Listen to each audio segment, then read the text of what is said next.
నమస్కారం. నవరాత్రులు సందేహాలు ప్రత్యేక చర్చా కార్యక్రమానికి స్వాగతం. దేవి నవరాత్రులు రేపటి నుంచి ప్రారంభమవుతున్నాయి. మరి ఈ నేపథ్యంలో భక్తులందరూ కూడా అమ్మవారిని పూజించేందుకు, ఆరాధించేందుకు ఎంతగానో ఎదురు చూస్తూ ఉంటారు. అయితే ప్రతి సంవత్సరం ఆచరించే నియమాలే అయినప్పటికీ కూడా కొందరిలో కొన్ని సందేహాలు ఉంటాయి. ఇక ప్రత్యేకంగా కొత్తగా ఆచరించే వారిలో ఇటువంటి సందేహాలు అధికమనే చెప్పవచ్చు. మరి అటువంటి సందేహాలకు సమాధానం అందించేందుకు మనతో పాటు ప్రముఖ ఆధ్యాత్మికవేత్తలు ఉన్నారు. మరి ప్రేక్షకులు ఎవరైనా కూడా మీ సందేహాలను అడిగి తెలుసుకోవాలనుకుంటే స్క్రీన్ మీద కనిపిస్తున్నటువంటి లైవ్ నెంబర్స్కి కాల్ చేయొచ్చు. మరి మనతో పాటు ప్రముఖ ఆధ్యాత్మికవేత్త అయినటువంటి జంధ్యాల లత గారు ఉన్నారు. నమస్కారం అమ్మ. నమస్తే అమ్మ. అలాగే ప్రముఖ ఆధ్యాత్మికవేత్త అయినటువంటి బమ్మిడిపాటి రవికృష్ణ శర్మ గారు ఉన్నారు. నమస్కారం గురువు గారు. అలాగే బూదరాజు భార్గవి గారు కూడా మనతో పాటు ఉన్నారు. నమస్కారం అమ్మ. అమ్మ, ముందుగా మీతోనే మొదలు పెడదాం. అసలు ఈ శరన్నవరాత్రుల విశిష్టత ఏంటి? వేయి దళములు రేకు విప్పిన పద్మనయని శాంభవి, కోటి సూర్యుల వెలుగు నిండిన కాంతి నయని భైరవి, కోటి పున్నమరేయి కల్గిన చంద్రకాంతి సుశోభిత, కలువ కన్నుల కరుణ ప్రసరిత కాంతి మంజుల మంజరి. అద్భుతమైనటువంటి సౌందర్యానికి, అలాగే అద్భుతమైనటువంటి అమోఘమైనటువంటి శక్తికి అమ్మవారు ప్రాతినిధ్యం వహిస్తుందండి. ఆవిడే ప్రతీక. ఈ శరన్నవరాత్రులు అనేవి మనకి అనాదిగా వస్తూ వచ్చాయి. ఎప్పుడెప్పుడు రాక్షస సంహారం జరుగుతూ ఉందో అప్పుడప్పుడు రాక్షస సంహారాలన్నిటినీ కూడా ఆ రోజుల్ని కూర్చుకొని, అంటే దుర్గముణ్ణి సంహరించిందమ్మ, అలాగే మహిషాసురుణ్ణి సంహరించింది, అలాగే భండాసురుణ్ణి సంహరించింది.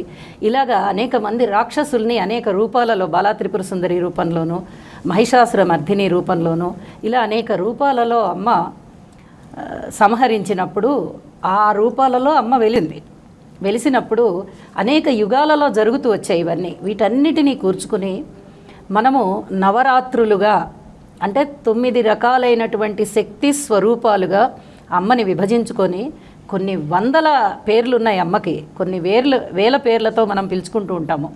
అన్ని పేర్లతోనూ అందరూ ప్రతిరోజు పూజించలేరు. ఎవరికి ఇష్టమైనటువంటి ఆకారంతో వాళ్ళు పూజిస్తూ ఉంటారు. కాబట్టి ఈ 9 రాత్రుల్లోనూ ఈ నవరాత్రులుగా అమ్మని మనము పూజించుకుంటూ, మొదటి రోజున స్వర్ణ కవచాలంకృత దుర్గగా, రెండవ రోజున బాలా త్రిపుర సుందరిగా, మూడవ రోజున గాయత్రిగా, నాలుగవ రోజున అన్నపూర్ణగా, ఐదవ రోజున శ్రీ మహాలక్ష్మిగా, ఆరవ రోజున దుర్గాదేవిగా, ఏడవ రోజున సరస్వతి అమ్మవారి అవతారంగా, అలాగే 8వ రోజున దుర్గమ్మగా, 9వ రోజున మహిషాసుర మర్దినిగా, ఇలా 9 రోజులు 9 రకాలైన అలంకారాలు అమ్మకి వేసి ఆ పేర్లతో మనము పూజించుకుంటూ ఉంటాము.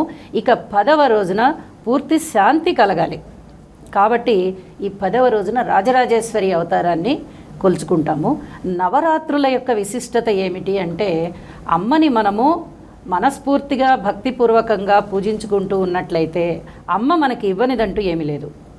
ఈ సృష్టి ఆది నుంచి మళ్ళీ సృష్టి అంతమైపోయి, అంటే లయమైపోయి మళ్ళీ తిరిగి సృష్టి ప్రారంభమయ్యేంత వరకు కూడా అమ్మ యొక్క స్మరణ జరుగుతూ ఉండాలి. అమ్మే కదా ఈ సృష్టికి మూలం. అమ్మల గన్నయమ్మ ముగురమ్మల మూలపుటమ్మ చాలా పెద్దమ్మ. అసలు ఇంత బమ్మెరగా పోతన గారి పద్యము ఎంత గొప్పదైన పద్యాన్ని మనకు అందించారో. మనము ప్రతి సృష్టిలోనూ మనము ఉన్నామో లేదో తెలియదు, ఏ యోనిలందు మనము జన్మించామో అంతకన్నా తెలీదు.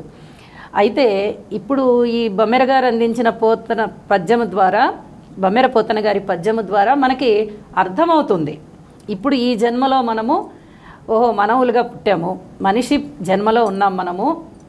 ఈ మనిషి జన్మలో మనము ఈ సృష్టి చేసినటువంటి అమ్మ యొక్క విశిష్టత ఏమిటి అనేది ఇలాంటి కవుల ద్వారా, పెద్దల ద్వారా, అష్టాదశ పురాణాలు మనకి అందించినటువంటి వేదవ్యాసుల వారి ద్వారా, ఇలా అనేక రకాల గొప్ప గొప్ప మనుషులు, మహర్షులు, మునులు, గాయకులు, ఇలాంటి వాళ్ళందరి ద్వారా మనము తెలుసుకొని ఈ జన్మలో మనము అమ్మవారు ఏ ఏ యుగాలలో ఎటువంటి దుష్ట సంహారం చేసింది అనే దాన్ని మనము తెలుసుకొని ఆ రకంగా మనము ఈ నవరాత్రుల్లో పూజలు చేసుకుంటూ ఉంటాము.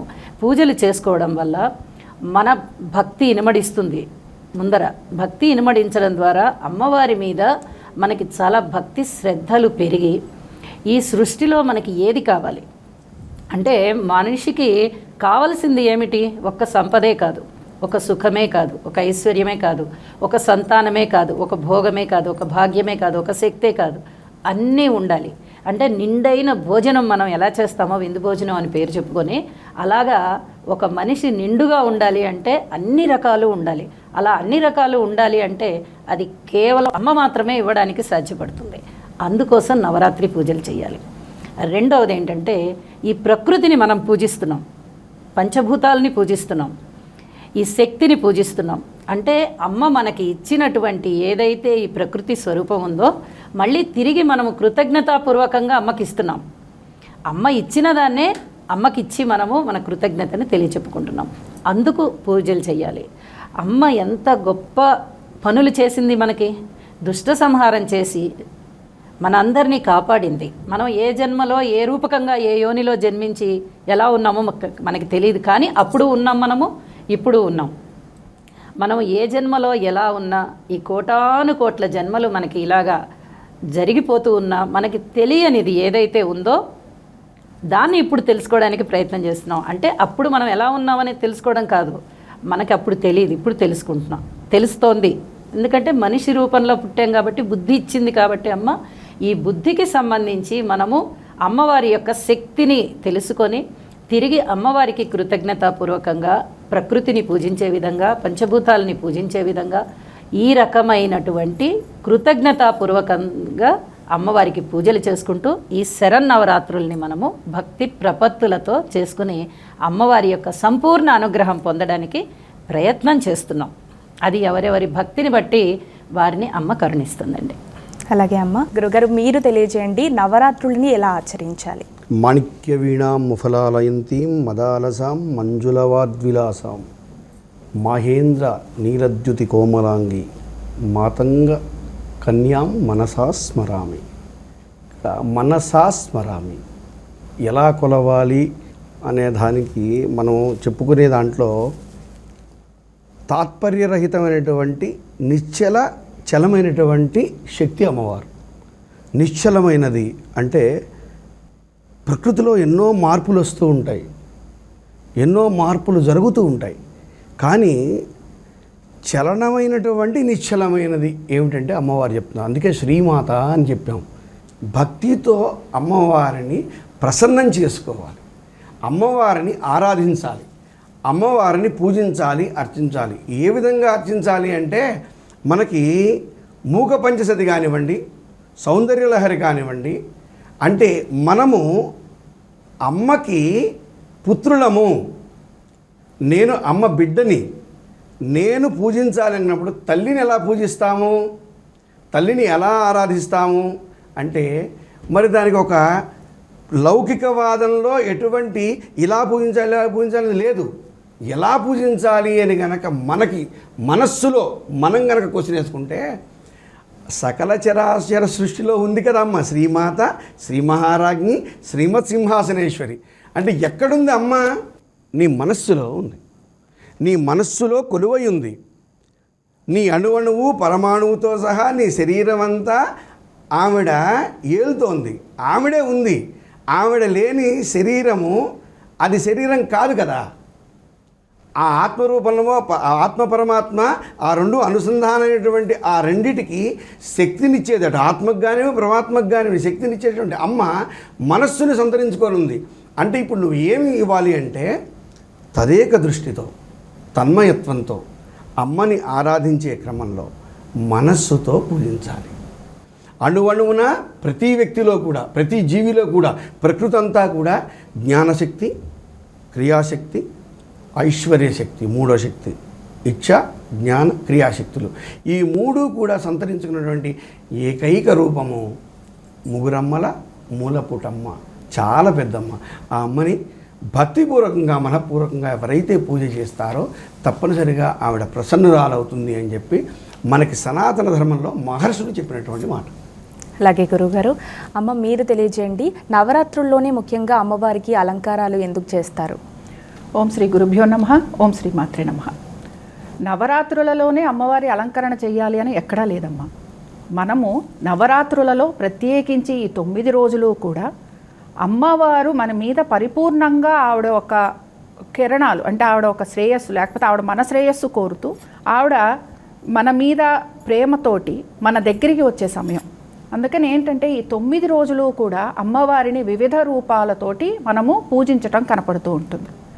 అక్కడ శక్తి రూపం ఒకటే, కానీ అనేక రూపాలలో పూజించటం వలన మన ప్రయోజనాలు ఏవైతే ఉన్నాయో అవి మనకి తీరుతూ ఉంటాయి. ప్రయోజనాలు అంటే ఒక రకంగా మన కోరికలు అని అనుకుందాం.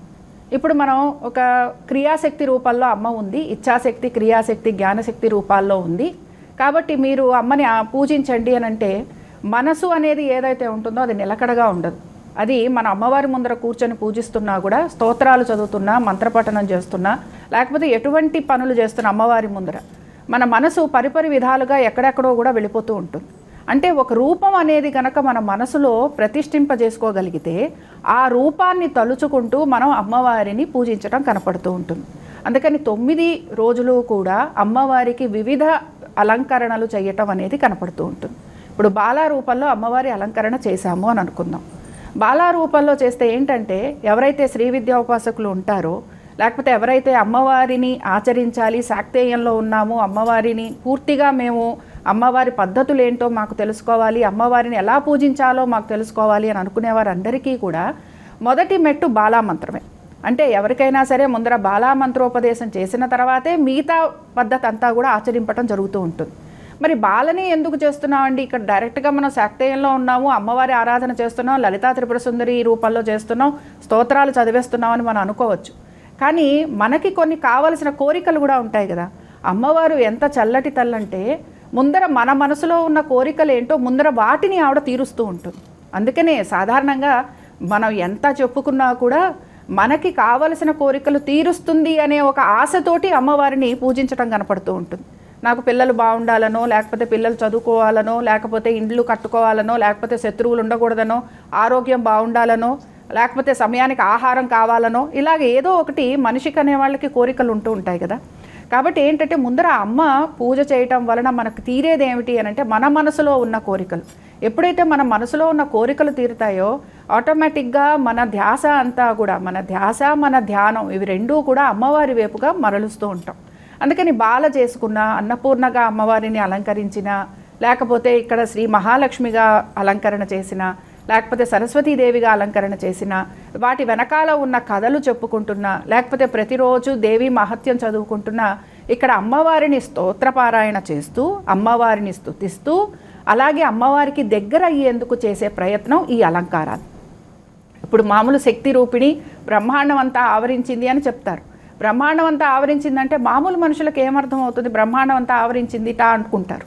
అనుకొని ఒక మనకి కాన్సన్ట్రేషన్ కలగటం కోసం ఒక రూపము అనేది మనకి చెప్తూ ఉంటారు. ఆ రూపంలో అమ్మవారి ఆరాధన చేస్తే మనకి అమ్మవారి అనుగ్రహం కలుగుతుంది అని. అలాగే మన లలితా సహస్రనామాలు చదివినా, లేకపోతే దేవీ మహత్యం చదివినా అనేక రూపాలలో అమ్మవారు మనకి కనపడటం చూస్తూ ఉంటాం. ఇందాక మనం చెప్పుకున్నట్టుగా ఇవి 9 రూపాలే. కానీ అదే మనం వేరేగా కనుక చూసుకున్నామనంటే మనం శ్రీశైలంలో కనుక అమ్మవారి అవతారాలు చేస్తే వాళ్ళు అక్కడ 9 అవతారాలు విడిగా ఉంటాయి. ఇప్పుడు మనం మామూలుగా ఇక్కడ విజయవాడలో దుర్గాదేవి అవతారాల గురించి మాట్లాడుతున్నాం. కానీ ఇక్కడ ఇవే కాదు, ఇంకా వేరే వేరే అవతారాలు కూడా ఉన్నాయి. అయితే ప్రచారంలోకి వచ్చినవి ఇవి. అలాగే ఇవి అన్నీ కూడా ప్రయోజనకారం. అంటే ఏంటి, ఏదో ఒక ప్రయోజనం కోరుకుంటూ మనం చేసేవన్నమాట.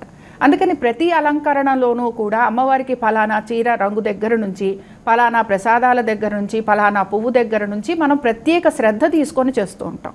శ్రద్ధ తీసుకొని ఎప్పుడైతే చేయటం మొదలు పెడతామో ఆ పూజ మనకి మరింత ఫలితాన్ని ఇస్తూ ఉంటుంది. శ్రద్ధ లేకుండా చేసామనుకోండి ఆ పూజ మనకి ఎటువంటి ఫలితమో ఇవ్వదు. అంటే భక్తి లేకుండా చేసినా ఇవ్వదు, శ్రద్ధ లేకుండా చేసినా ఇవ్వదు. శ్రద్ధ కావాలి, భక్తి కావాలి. మరి ఈ శ్రద్ధాభక్తులు ఎలా వస్తాయి అని అంటే అమ్మవారిని అలంకరణ చేస్తే వస్తాయి. ఇప్పుడు అమ్మవారి అలంకరణలో భాగంగానే అన్నపూర్ణాదేవి అని అన్నారనుకోండి. అన్నపూర్ణాదేవి అనగానే అందరికీ గుర్తొచ్చేది అమ్మవారి చేతిలో ఒక కలశము, అలాగే ఆవిడ ఒక గరిట పట్టుకున్నట్టుగా. అనేటప్పటికల్లా మనం ఈ అన్నపూర్ణాదేవి అవతారం వెనకాలన్న విశేషం ఏమిటి అని మనం ఉత్సుకత చూపిస్తాం, ఇంట్రెస్ట్ చూపిస్తాం.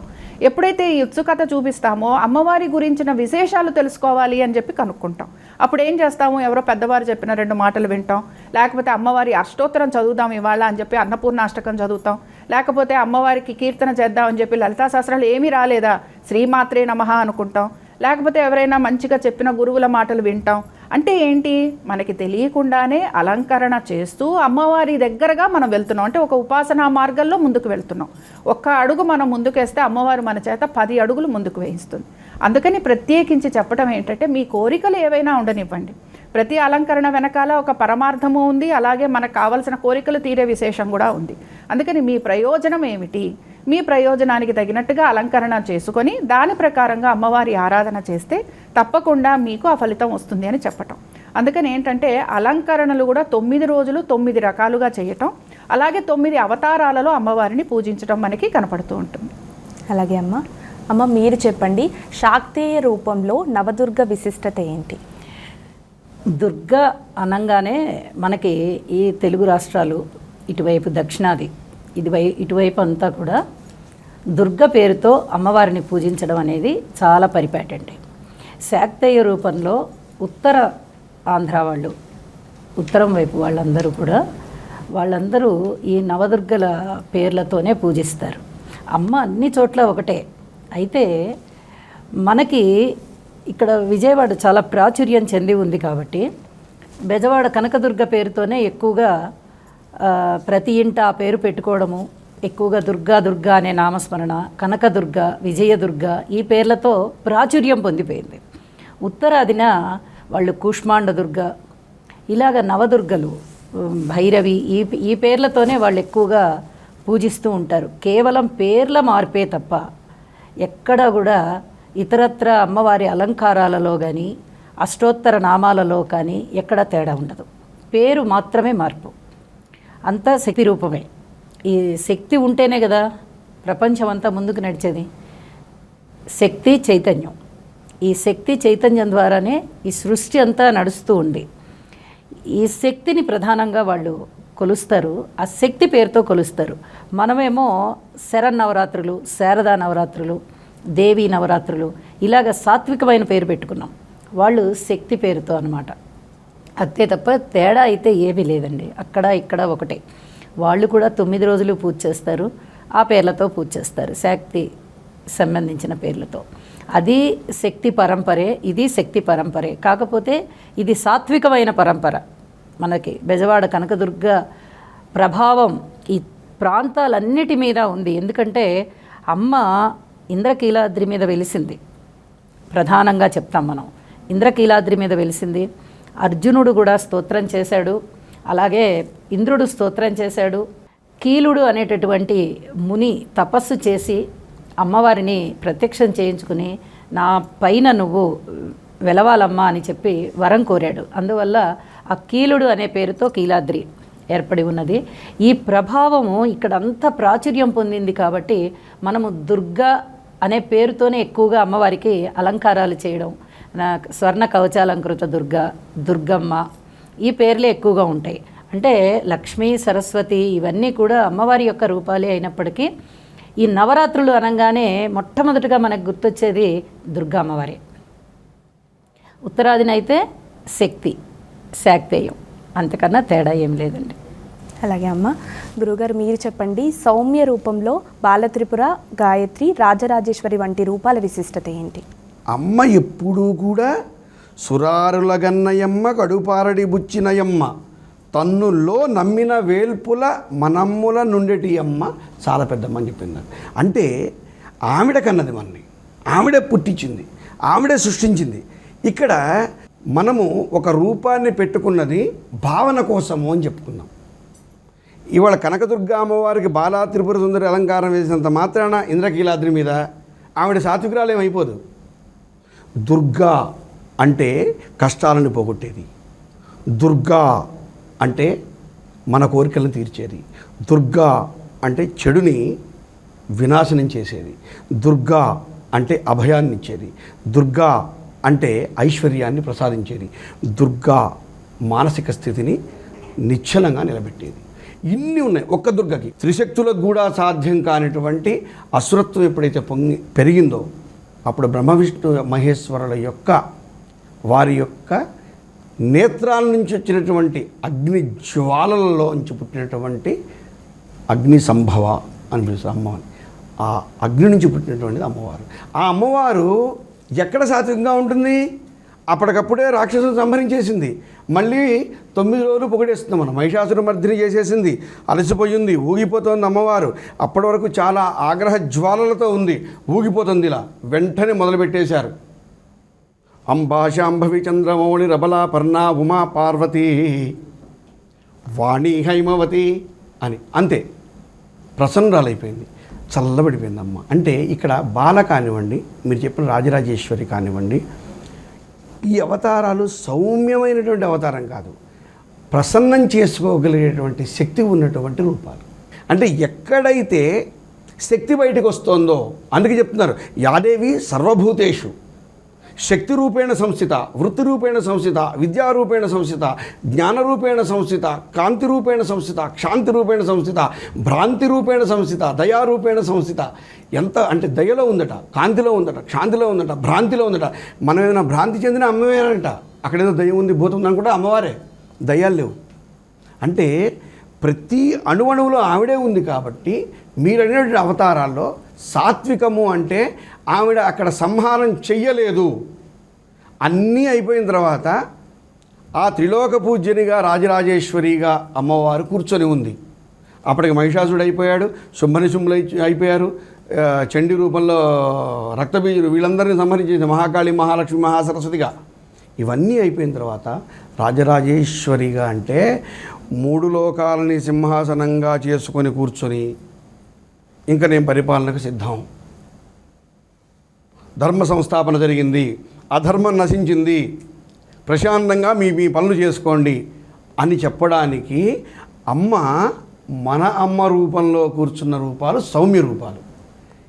మిగిలిన రూపాలన్నీ కూడా చెడు మీద మంచి దండయాత్ర. అటువంటి సింహవాహిని కానివ్వండి, వ్యాఘ్రవాహిని కానివ్వండి, వీళ్ళంతా కూడా చెడు మీద సంహారం చేయడానికి ఉద్భవించిన రూపాలు. అంటే మన మనస్సులోకి భావన ప్రవేశించి ఆ భావన ద్వారా భక్తి బయటకు వచ్చి చిత్తచాంచల్యం లేనటువంటి చిత్తము భగవంతుడి మీద, అమ్మవారి మీద తదేకంగా ఏర్పడటానికి కావలసినటువంటి రూపమే అలంకారం, కానీ భావం మాత్రం భక్తి. ముఖ్యంగా గర్భవతులు ఎవరైతే ఉంటారో వాళ్ళందరూ కూడా అసలు ముందర ఇలా నవరాత్రులు అన్నా లేకపోతే ఎటువంటిదైనా సరే మనం మామూలుగా చేసే లేకపోతే ఇంకా అనేక పండగలు ప్రతి వారికి కూడా వచ్చే సందేహం ఏంటంటే గర్భవతిగా ఉన్నాను కాబట్టి అసలు ముందర నేను ఈ పూజ చేసుకోవచ్చా? భగవంతుణ్ణి ఆరాధించటం వలన ఏం జరుగుతుందంటే మనసు ప్రశాంతంగా ఉంటుంది. ఇప్పుడు గర్భవతులుగా ఉన్నంత మాత్రాన వాళ్ళకి ఏమి స్ట్రెస్ ఫ్రీగా ఉంటారు అని ఏం కాదు. మార్పులు అనేకం శారీరకంగా జరుగుతున్నప్పుడు మానసికంగా కూడా వీళ్ళలో కొంత చింతన అనేది ఉంటూ ఉంటుంది. కాబట్టి ఏంటంటేనమ్మా 4వ నెల కాదు 7వ నెల 9వ నెల వరకు కూడా మామూలుగా అమ్మవారి పూజ అనేది చేసుకోవచ్చు. ఎప్పుడూ చేయలేదు, నేను ఇది మొదటిసారి చేస్తున్నాను అని అంటే కూడా రోజు నిత్య దీపారాధన చేసుకొని చక్కగా షోడశోపచార పూజ చేసుకొని అలాగే అమ్మవారిది ఏదైనా ఒక పటం కానీ విగ్రహం కానీ పెట్టుకొని కలశం పెట్టుకోకూడదు. ఎందుకు అంటే కలశం పెట్టుకుంటే ఏమవుతుందంటే మీ భర్త మీరు ఇద్దరూ కూడా ఈ 9 రోజులు మేము దీక్ష తీసుకుంటున్నాము అని చెప్పి సంకల్పం చెప్పుకుంటాం. అందుకని ఏమవుతుందంటే సంకల్పం చెప్పుకొని అంటే ప్రతిరోజు సంకల్పం లేని పూజ అనేది అసలు పనికిరాదు. రోజు మన సంకల్పం చెప్పుకోవాలి. కానీ దీక్షా కంకణం అని చెప్పి కట్టుకుంటారు, దీక్షా వస్త్రాలు అని ధరిస్తారు. అలాగే దీక్షగా బ్రహ్మచర్యం పాటించటం, నాన్ వెజ్ లాంటివి తినకపోవడం, ఒంటిపూట భోజనం చేయటం, ఇలాంటివి అనేకం మనం ఆచరిస్తూ ఉంటాం.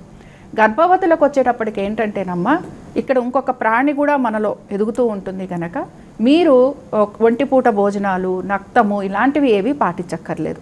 చక్కగా మీరు ఏదైతే మీ రెగ్యులర్గా సిస్టమ్ ఉంటుందో అది మీరు ఫాలో అవ్వచ్చు. అంటే ఏంటి, 2 పూట్ల భోజనం చేస్తున్నారు చేయండి, అలాగే మీరు ఏమైనా మీ పనులు ఉంటాయి అవి చేసుకోండి. వీటితో పాటుగా అమ్మవారికి సంబంధించిన పూజ చేసుకోండి, రెగ్యులర్ పూజ చేసుకోవచ్చు. అందులో ముఖ్యంగా మనకి 9 రోజులు కూడా అమ్మవారివి లలితా సహస్రనామాలు ఉన్నాయి. ఒక్కొక్క నామము ఒక్కొక్క మంత్రం. అందుకని ఏంటంటే మనం ఆ మంత్రాన్ని చదువుతున్నట్టే లెక్క, 9 రోజులు ఆ మంత్రాలను మనం చదివినట్టే లెక్క. అందుకని తప్పులు లేకుండా ఈ 9 రోజులు కూడా మీరు లలితా సహస్రనామాలు చదువుకోవచ్చు. వీటి వలన ఎటువంటి దోషము ఉండదు. ఇంకా ఏదైనా నవగ్రహాల వలన కలుగుతున్న దోషాలున్నా, లేకపోతే ఇంకేమైనా దృష్టి దోషాలు ఉన్నా, లేకపోతే ఏవైనా అపమృత్యు దోషాలు ఉన్నా అవన్నీ కూడా ఈ లలితా సహస్రనామాలు చదవటం వలన తొలగిపోతాయి. అందుకని ముందర లలితా సహస్రనామాలు చదువుకోవటం. కొబ్బరికాయ కొట్టచ్చా అంటే 7వ నెల లోపల వరకు కొట్టచ్చు, మీ తర్వాత మానేయాలి. గుడికి వెళ్ళొచ్చా అంటే 9 నెలల పాటు మీకు భారం లేకుండా ఉంటే తప్పకుండా 9వ నెల వరకు కూడా గుడికి వెళ్ళొచ్చు, అమ్మవారి దర్శనం చేసుకోవచ్చు. అందుకని ఏంటంటే సింపుల్గా చేసుకోండి. ఇప్పుడు మామూలుగా కొంతమంది చాలా 9 రోజులు నిష్టతోటి చేసుకునే వాళ్ళు ఉంటారు. గర్భవతులకి అంత నిష్టగా చేసేందుకు అవకాశం ఉండదు, ఎందుకంటే వాళ్ళకి ఆ పూటకి ఆ శరీరం కూడా అనుకూలించాలి. అంటే ఆరోగ్యపరంగా కూడా శరీరం అనుకూలిస్తేనే మనం ఏదైనా చేయగలం. అందుకని ఏంటంటే శారీరకంగా మీరు గనక మంచిగా బలంగా ఉండి అలాగే మంచిగా ఆరోగ్యంగా ఉంటే చక్కగా రోజు స్నానం చేసుకొని, రోజు తల స్నానం చేయాలని కూడా స్త్రీలకు ఏమీ చెప్పలేరు. అందుకని మీరు శక్తానుసారం మీరు పాడ్యం ఈ రోజు రేపు తలంటు పోసుకున్నారు, ఓ 2-3 రోజుల తర్వాత మళ్ళీ పోసుకుంటానండి, అష్టమికి పోసుకుంటాను, తప్పకుండా అప్పుడు తలస్నానం చేయొచ్చు. అలాగే అమ్మవారికి రోజు కొబ్బరికాయ కొట్టచ్చు. అలాగే మీరు ఏమైనా ప్రసాదాలు చేయాలనుకుంటే చక్కగా ప్రసాదాలు చేసి పెట్టచ్చు. అలాగే నేను టిఫిన్ చేశానండి, మరి ఇది పనికొస్తుందా అంటే ఇక్కడ మీ విషయంలో అదేమీ తప్పు కాదు. అదే మనం ఆరోగ్యం బాగుండి అన్ని రకాలుగాను చేయగలిగిన స్థితిలో ఉండి టిఫిన్ చేస్తాను అని అంటే తప్పు అవుతుంది. కానీ ఆరోగ్యం బాగుండని వాళ్ళు, గర్భిణీ స్త్రీలు టిఫిన్ లాంటివి చేసి, భోజనం లాంటివి చేసి కూడా అమ్మవారి ఆరాధన చేసుకోవచ్చు. అలాగే అమ్మ మీరు తెలియజేయండి, కలశ స్థాపన ఎందుకు చేస్తారు? కలశ స్థాపన తప్పనిసరి అంటారా? కలశ స్థాపన తప్పనిసరి అనేది అయితే లేదండి. మనము కలశాన్ని ఎందుకు పెట్టుకుంటున్నామంటే అమ్మవారి యొక్క పూర్ణ రూపం, పూర్ణ అనేది ఆ పూర్ణ కుంభానికే మనం ఉపయోగిస్తాము. పూర్ణ కుంభము, పూర్ణ చంద్రుడు అంటే అమ్మవారి యొక్క కళలలో ఉన్నటువంటి ఒక కళ, చంద్రకళ కూడా.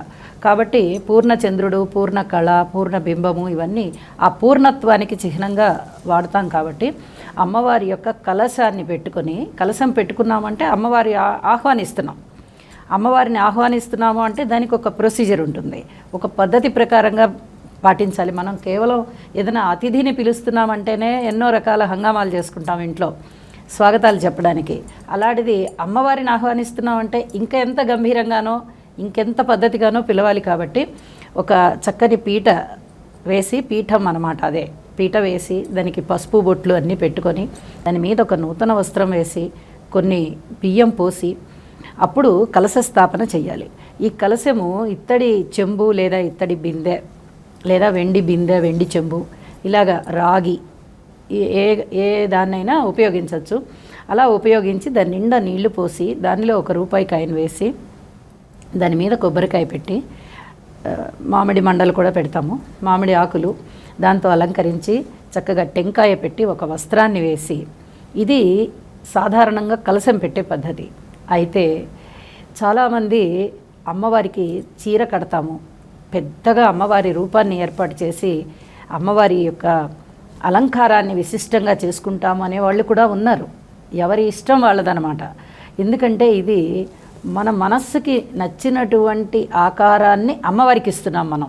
కాబట్టి అలంకారం బాగా చేసుకోవాలి అనుకునే వాళ్ళు చక్కగా అలంకారాన్ని చేసుకుంటారు. అలా ఆ క్రమంలోనే ఈ కలశాన్ని పెట్టి అమ్మవారి ప్రతిమని పెట్టుకొని, లేదా ఇలా ఇప్పుడు చెప్పుకున్నటువంటి రూపాన్ని ఏ రూపాన్నైనా కూడా అలంకారం చేసుకుని అమ్మవారిని ఆవాహన చేసుకుంటాం. ఇవేవి మేము చేయలేమండి అంటే కేవలం చిత్రపటాన్నైనా పెట్టుకొని పూజ చేసుకోవచ్చు, విగ్రహాన్ని పెట్టుకొని పూజ చేసుకోవచ్చు. అంగుష్టమాత్రం విగ్రహం అనేది చాలా ప్రశస్తమైనది. ఆ మాత్రం విగ్రహాన్ని పెట్టుకొని కూడా పూజ చేసుకోవచ్చు, చిత్రపటానికి చేసుకోవచ్చు, లేదా ఇప్పుడు చెప్పుకున్న కలశానికి చేసుకోవచ్చు. ఈ రకంగా చేసుకోవచ్చు. అయితే కలశ స్థాపన చేసినప్పుడు, మొదటి రోజు కలశ స్థాపన చేసినప్పుడు 9 రోజులు ఆ కలశాన్ని ఉంచాలి. ప్రతిరోజు తప్పనిసరిగా ఒక నివేదన చెయ్యాలి, అష్టోత్తరం చెయ్యాలి, పూజ, పసుపు కుంకాలు వీటన్నిటితోనూ అమ్మవారిని పూజించి యథావిధిగా అమ్మవారికి సమస్త రాజోపచార ధర్మోపచారాలన్నీ చేసి అప్పుడు అమ్మవారిని ఇంకా విశ్రాంతి తీసుకోమ్మా, మళ్ళీ రేపు ఉదయం మళ్ళీ అమ్మకి పూజకి ఉపక్రమిస్తాము అని చెప్పాలి. ఈ నవరాత్రుల్లో సాయంత్రం పూట దీపారాధన చేయడం కూడా చాలా విశేషం. ఇవాళ ఉదయం చేసేసాం పూజ, మళ్ళీ రేపు ఉదయం వరకు చెయ్యము అనేది లేదు. చక్కగా సాయంత్రం పూట కూడా రెండోసారి దీపారాధన చేసి అమ్మవారి యొక్క ఆశీస్సులు తీసుకోవచ్చు. అలాగే ఒకవేళ మేము 9 రోజులు చేయలేమండి, కలశ స్థాపన చేసి ఇంత యథావిధిగా చేయలేమండి, ఏవో రకరకాల ఆటంకాలు ఉంటాయి కదా అని అనుకుంటే 3 రోజులు మాత్రము కూడా ఈ కలశ స్థాపన చేయవచ్చు. అది దుర్గాష్టమి రోజున చేయాలి. దుర్గాష్టమి, మహర్నవమి, విజయదశమి ఆ 3 రోజులు త్రిరాత్రి వ్రతం అంటాం మనం. ఆ త్రిరాత్రి వ్రతం 3 రాత్రుల మటుకు కలశాన్ని ఉంచుకొని కూడా ఆ పూజని చక్కగా చేసుకోవచ్చు. ఈ విధంగా కలశాన్ని పెట్టుకొని పూజించినా, కలశము లేకుండా పూజించినా, భక్తి ప్రధానంగా అమ్మవారికి పూజ చేయడము, షోడశోపచారాలు చేయడము, అలాగే ప్రసాదాన్ని నివేదన చేయడము, భక్తులకు వితరణ చేయడము, అమ్మవారిని భక్తితో పూజించడం. ఇందాక వీరు చెప్పారు స్వామివారు, మనకి భక్తి ప్రధానంగా ఉండాలి. అన్నీ ఉన్నాయి, ఇక్కడ ఏదో లోపం కనిపిస్తుంది, ఏదో లోపం కనిపిస్తుంది అంటే ఆర్భాటాలు అనేది అమ్మకి అవసరం లేదు.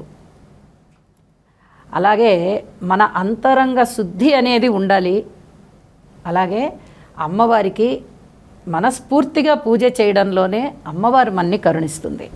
కాబట్టి ఎప్పుడైనా ఏ పూజ చేస్తున్నా, మనం త్రిరాత్రి వ్రతమే చేసుకున్నా, లేదా నవరాత్రుల వ్రతం చేసుకున్నా, దంపత సమేతంగా పూజ చేసుకున్నా, లేక ఒక్కరే కూర్చుని చేసుకున్నా, అది భార్య ఒక్కరే కూడా చేసుకోవచ్చు, లేదా భర్త ఒక్కరే కూడా చేసుకోవచ్చు. ఈ రకంగా చేసుకున్నా కూడా, ఏ రకంగా చేసుకున్నా విధి విధానాలలో ఎక్కడైనా రవ్వంత కాస్త క్రమం తప్పినా అమ్మ ఏమనదు. భక్తి ప్రధానంగా ఉండాలి. కాబట్టి భక్తితో పూజ చేసుకున్నట్టయితే ఈ కలశ స్థాపన అనేది వాళ్ళ ఇష్టం మీద, వాళ్ళ వసతి మీద ఆధారపడి ఉంటుంది అని చెప్పి తెలియజేస్తూ ఉన్నాను. గురుగారు, మీరు తెలియజేయండి, అఖండ దీపం కూడా తప్పనిసరి అంటారా? ప్రత్యేకించి నవరాత్రి విశేషంగా, రాత్రి విశేషంగా చేసేటువంటి ఈ యొక్క ఉత్సవాల్లో భాగంగా అఖండ దీపాన్ని ఎందుకు పెట్టాలి అంటే, జీవశక్తిని కలశంలోకి ఆరాధన చేస్తున్నాము, పిలుస్తున్నాం అమ్మవారిని. ఎందుకు? ఈ జగత్తు మొత్తం అమ్మవారి ఆధీనంలో ఉంది, ఈ దైవం ఆధీనంలో ఉంది జగత్తంతా. మరి దైవం ఎవరి ఆధీనంలో ఉంది? మంత్రం ఆధీనంలో ఉంది. మంత్రాధీనంతో దైవతం. పిలుస్తున్నాం, ఓ జగజ్జనని లోకపావని ఆవాహయామి స్థాపయామి పూజయామి అంటే నువ్వు రా, నేను నీకు పూజ చేసుకోవాలి అని పిలిచా. పిలిస్తే ఎక్కడో ఉన్నటువంటి అద్భుతమైనటువంటి శక్తి, ఆదిపరాశక్తి వచ్చి ఇక్కడ పెట్టేటువంటి కలశంలో ఆపాహ నీరులోనే వస్తుందట ఆవిడ. ఇంకా దేంట్లోకి ప్రవేశించదు, నీటిలోకి మాత్రమే ప్రవేశిస్తుంది. నీటిలోనే దాగి ఉంటుంది ఆవిడ, దానిలోకి వచ్చేసింది కలశంలోకి. ఇప్పుడు వచ్చినప్పుడు మరి ఆవిడకి దీపం ఏది, కాంతి ఏది? కాబట్టి అటువంటి కాంతిని మనం అఖండంగా, అంటే మామూలు దీపారాధన చేసేటప్పుడు 1 గంటకో 2 గంటలకో 3 గంటలకో దానిలో ఉన్నటువంటి నూనె లేదా ఆవు నెయ్యి కొంచెం అయిపోయి, ఆ ఒత్తి కొంచెం తగ్గిపోయి ఇది అవ్వడానికి అవకాశం ఉంది. కానీ అఖండాన్ని ఎందుకు వెలిగిస్తాము అంటే, నిరంతరం 9 రోజులు కూడా ప్రజ్వలంగా వెలగడానికి. అంటే అమ్మవారి యొక్క జీవశక్తి అక్కడ ఉంది కాబట్టి లైట్లు ఆరిపోయడానికి వీల్లేదు. తప్పనిసరిగా 9 రోజులు కూడా ఆ దీపం యొక్క కాంతి ఆమెను ఆవాహన చేశాం కాబట్టి అఖండ దీప రూపంలో, పెద్ద కుంభరూపంలో ఏవైతే మట్టి ప్రమిదలు ఉంటాయి లేదా ఇత్తడి ఉంటాయి, వాటిల్లో ఎక్కువ నూనె, ఎక్కువ ఆవు నెయ్యి పోసి, అంటే తొందరగా అయిపోకుండా, ఎప్పటికప్పుడు అయిపోకుండా, ఒక రాత్రంతా ఒక పగలంతా ఉండేట్టుగా మనం చూసుకొని దాన్నే అఖండ దీపం అంటారు. ఎక్కడైతే అఖండ దీపం వెలిగించారో మృత్యుదేవత రాదట. ఇది కూడా విశేషంగా చెప్తున్నాం. ఎక్కడ అఖండం అంటే 9 రోజులు నవరాత్రి దీక్షలో ఉన్నాం, ఏదో గండాలు ఉంటాయి, ఏవో ప్రాబ్లమ్స్ ఉంటాయి, ఏవో ఆపాలివన్నీ, ఆ శక్తి రాదు. అటువంటి అపమృత్యు దోషాలు పోవడానికి కూడా అఖండ దీపం ఎక్కడైతే వెలిగించి మనం ఉత్సవానికి సిద్ధమయ్యామో ఎటువంటి గండాలు ఆ 9 రోజులు ఉండవు. ఎటువంటి అపమృత్యు దోషాలు మనల్ని సంతరించుకోకుండా ఉండటం కోసం మాత్రం కూడా అఖండ దీపాన్ని మనం వెలిగించడం జరుగుతుంది. నవరాత్రులు ఎప్పుడైతే విధి విధానంగా చేస్తున్నారో ప్రతిరోజు కూడా అమ్మవారికి తీపి అన్నము లేదా తీపి పదార్థం అంటే ఇష్టం. మొట్టమొదట పాయసం కానివ్వండి, లేదా ఇతరత్ర తీపి వంటకాలు ఏదన్నా ఉంటే కనుక స్వీట్స్ అంటాం మనం, వాటిని పెట్టవచ్చు, ఇంట్లో తయారు చేసి పెట్టాలి నివేదనగా. ఒకవేళ శక్తి లేకపోతే కనుక ఒక కొబ్బరికాయ కొట్టి కూడా నైవేద్యం పెట్టచ్చు, పండ్లు పెట్టవచ్చు. ఇలా కాకుండా పులగము అని తయారు చేస్తారు. అంటే అమ్మవారికి అన్నము ఒక శాఖం, అంటే కనుక ఆకుకూరతో కొంచెం పెసరపప్పు నెయ్యి వేసి, అన్నము పెసరపప్పు నెయ్యి ఆకుకూర ఈ 4 కలిపి మహానివేదనగా కూడా వండి పెట్టవచ్చమ్మా. ఇదంతా కూడా శక్తికి సంబంధించింది. మన శక్తి అనుసారము కూడా చేయవచ్చు. ఒకవేళ వసతి లేదు, అవకాశం లేదు, ఇవాళ ఏం దొరకలేదు, కిస్మిస్ పళ్ళు కూడా మీరు నివేదన పెట్టవచ్చు. దాంట్లో ఎటువంటి ఇబ్బంది లేదు.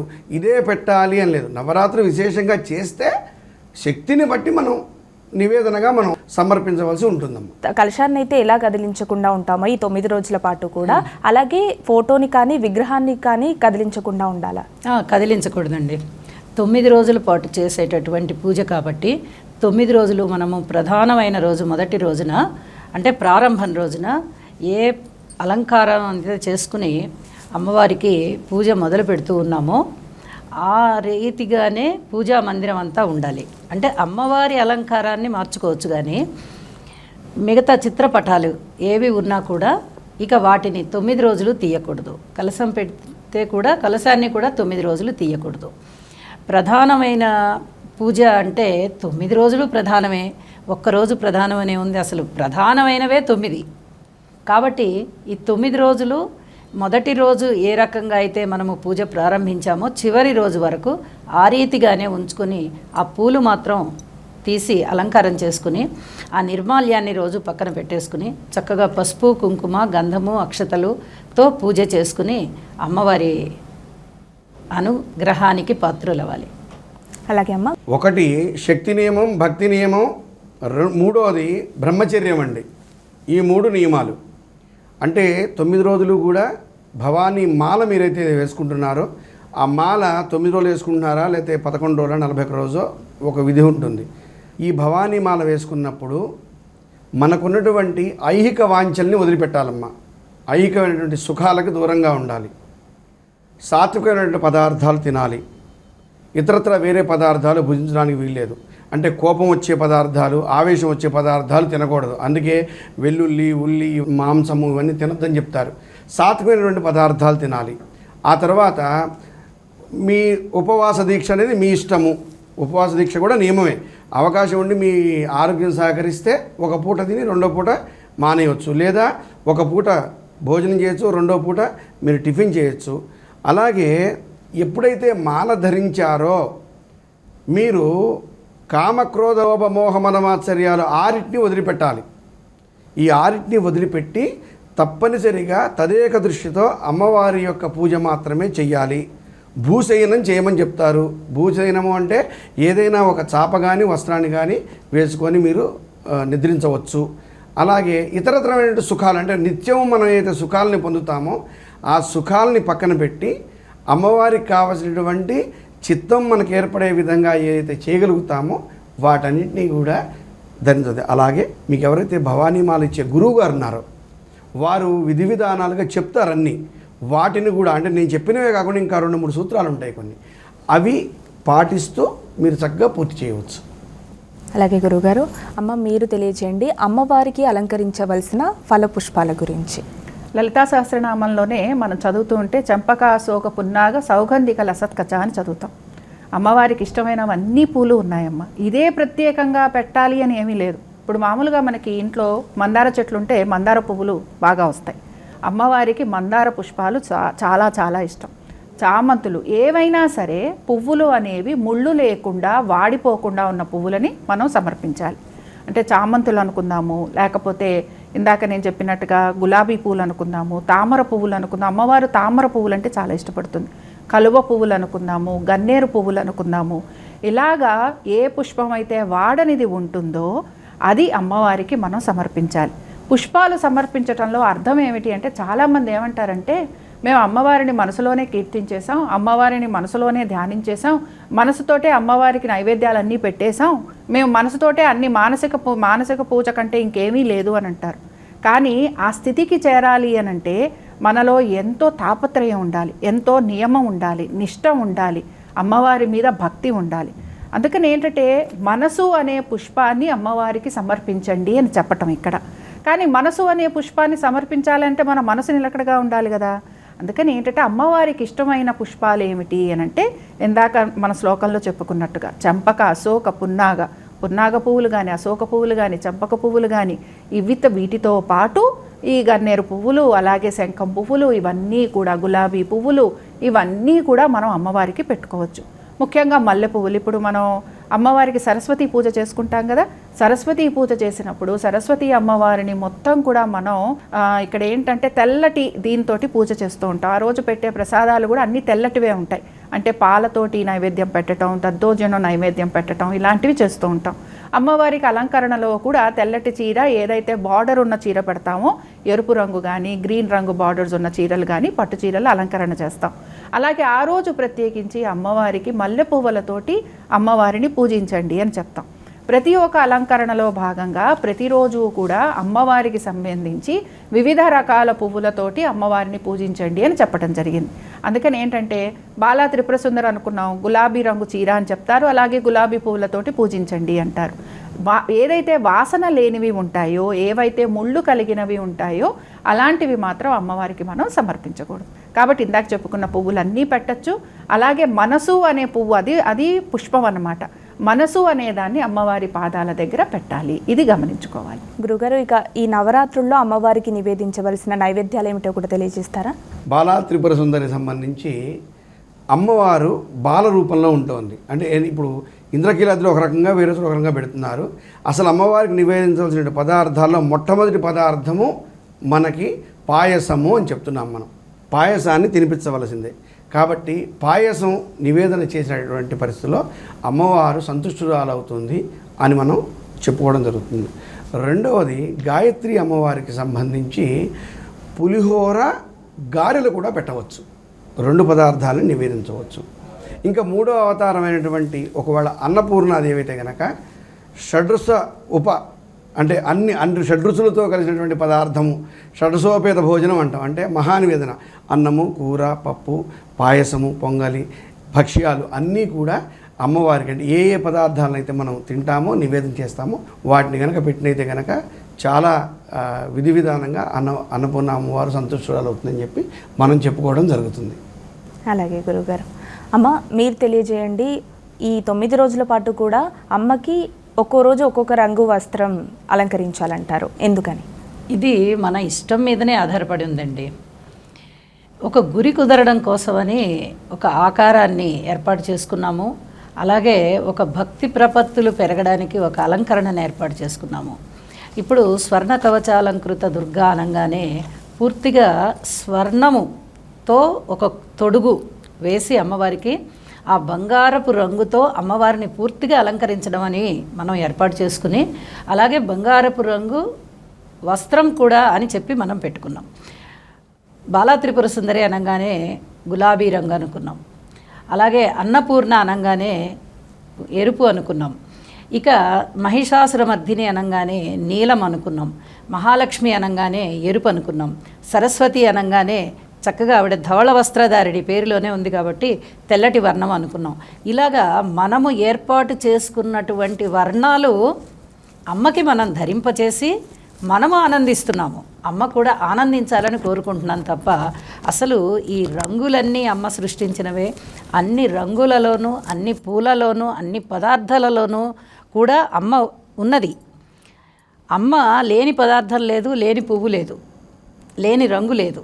ఆవిడ అన్ని రూపాలలోనూ, అన్ని రకాలలోనూ, అన్ని పదార్థాలలోనూ, అసలు అండపిండ బ్రహ్మాండాలన్నింటిలోనూ ఆవిడ నివిడీకృతం అయి ఉన్నది. కాబట్టి మనము అమ్మకి ఇది బాగుంటుంది అని చెప్పి మనం అనుకుని ఆవిడికి అలంకారం చేసుకొని సంతృప్తి చెందుతున్నాం. అంటే ఈ నవరాత్రుల్లో శ్రీచక్రార్చన ప్రత్యేకత ఏమిటి? అమ్మవారు శ్రీచక్రంలోనే కొలువై ఉంది అని చెప్తూ ఉంటాం. అందుకని ఏంటంటే అందులో ఉన్న మనం మొత్తం లలితా సహస్రనామాలు చదువుకున్నప్పుడు ఆ శ్రీచక్రంలో కొలువై ఉన్న అమ్మవారి గురించి చెప్పడం జరుగుతూ ఉంటుంది. అందుకనే ఎవరమైతే తెలియకుండా, అందుకనే చాలామంది మనకి ఏం చెప్తూ ఉంటారంటే లలితా సహస్రనామాలు చదవండి, త్రిశతి చదవండి అంటారు. ఎందుకంటే అమ్మవారిని కూడా అనేక మంత్రాల రూపంలో అమ్మవారిని కొలవటం అనేది కనపడుతూ ఉంటుంది. షోడశి అని, పంచదశి అని, ఇలాగా రకరకాల మంత్రాలు. అందుకని ఎవరైతే అమ్మవారి యొక్క ఉపాసనా మార్గంలో ఉంటారో వాళ్ళందరూ కూడా శ్రీచక్రాన్ని ఆరాధన చేస్తుంటారంటే బిందు రూపంలో అమ్మవారు ఆ శ్రీచక్రంలో మధ్యలో కొలువై ఉందని, అలాగే వాటికున్న ఆవరణలో ఒక్కొక్క దేవతామూర్తి కొలువై ఉందని భావన చేస్తూ అమ్మవారిని మనం అర్చన చేయటం అనేది కనపడుతూ ఉంటుంది. అందుకని ఏంటంటే అష్టోత్తర సహస్రనామాలు చదువుతున్నప్పుడు శ్రీచక్రానికే మనం పూజించడం కనపడుతుంది. పువ్వులతో కానీ లేకపోతే కుంకుమార్చన అన్నప్పుడు కుంకుమతో కానీ అమ్మవారిని పూజించండి అని చెప్తూ ఉంటారు. ఇక్కడ ఏంటంటే అమ్మవారిని అర్చించేందుకు బిందు రూపంలో ఉంది అన్నప్పుడు ఏంటంటే ఆ చక్రంలో అమ్మవారు కొలువై ఉంది అని భావన చేస్తున్నాం గనక మన మనసంతా కూడా దాని మీదే కేంద్రీకృతం చేసి ఉంటాం. అందుకనే అమ్మవారు శ్రీచక్ర రూపంలో శ్రీచక్రంలో కొలువై ఉందని, అలాగే అమ్మవారిని గనక నిత్యము ఇందులోనే గనక మన అమ్మవారిని అర్చన చేస్తూ ఉంటే అమ్మవారు మనకి అనేకమైన ఫలాలను ఇస్తుందని భావన చేస్తూ ఉంటాం. వీటితో పాటు సాధారణంగా మనకి ఏదైనా సరే ఒక డౌట్ వచ్చింది అనుకుందాం, లేకపోతే ఈ నవరాత్రులలో కూడా మనం ఏం చేయాలి, లేకపోతే అసలు ఇది చేయటం వలన మనకి ఏదైనా పాపం కలుగుతుందా, లేకపోతే దీనివల్ల మనకి ఏమైనా ఫలితం ఉంటుందా, ఇలాంటి సందేహాలు ఏవి కూడా మనం పెట్టుకోకర్లేదు. ఒక్కసారి మనం మనసు పెట్టి లలితా సహస్రనామాలు రోజు సాయంత్రం పూట దీపారాధన, మామూలుగా నవరాత్రులు అంటే అహోరాత్రులు పొద్దున అలాగే సాయంత్రం 2 పూట్లా కూడా పూజించటం, రాత్రి పూట చేసే పూజ అని అర్థం అన్నమాట. అందుకని పొద్దున పూట చేసి మధ్యాహ్నం చేసి రాత్రి పూట కూడా అమ్మవారి ఆరాధన అనేది చేయాలి. శ్రీచక్రోపాసన చేసేవాళ్ళు అంటే ఎవరైతే అమ్మవారి ఆరాధన చేస్తూ ఉంటారో వారు రాత్రిపూట అమ్మవారిని ఎక్కువగా ఆరాధన చేస్తూ ఉంటారు. అందుకని ఏంటంటే ఈ రాత్రిపూట చేసే పూజకి ఎక్కువ ఫలితం ఉంది అంటారు. ఇప్పుడు ఎవరైతే మంత్రాలు తీసుకుంటారో, ఎవరైతే అమ్మవారి ఆరాధనలో ఉన్న వాళ్ళు ఉంటారో వాళ్ళందరూ కూడా మంత్రోచ్చారణ చేస్తూ ఉంటారు. వీళ్ళందరూ కూడా రాత్రిపూట ఉపాసన చేస్తూ ఉంటారు. అందరూ కూడా ఈ శ్రీచక్రంలోనే అమ్మవారు ఉంది అనే భావనతోటి అమ్మవారిని ఆరాధించడం కనపడుతూ ఉంటుంది. నేను ఇందాక చెప్పినట్టు ఒక్కొక్క ఆవరణలో ఒక్కొక్క అమ్మవారు కొలువై ఉంది. అలాగే మన ఖడ్గమాల చదువుతున్నప్పుడు ఏ ఆవరణలో ఏ అమ్మవారు ఉంది అని చెప్పి మనకి ఖడ్గమాలలో ఆ నవావరణలు అంటారు. అందుకని ఆ 9 ఆవరణలలో కూడా కొలువై ఉన్న అమ్మవార్లందరినీ కూడా మనం తలుచుకుంటూ పూజ చేయటం ఉంటుంది. అందుకని ఏంటంటే నవావరణ పూజ అని చెప్పి చేస్తారు. ఈ 9 రోజులు కూడా ఈ శ్రీచక్రానికి సంబంధించిన పూజ అది. అందుకని నవావరణ పూజ చేయటము, అలాగే అమ్మవారికి ఇష్టమైన ప్రత్యేకంగా అమ్మవారికి ఇష్టమైన పలహారాలు అంటే అమ్మవారికి ఇష్టమైన నైవేద్యాలు చేసి పెట్టడము, అలాగే అమ్మవారికి ఇష్టమైన పువ్వులని తోటి అమ్మవారిని పూజించటం వలన అమ్మవారి అనుగ్రహం మన మీద పరిపూర్ణంగా ఉంటుంది. అందుకని 9 రోజులు కూడా మన కలశం పెట్టామా, లేకపోతే విగ్రహం పెట్టామా, లేకపోతే ఫోటోనే పెట్టామా అనే ఆలోచన పెట్టుకోకండి. అమ్మవారిని ఏ విధంగా మనం పూజిస్తున్నాము అని పెట్టుకోండి.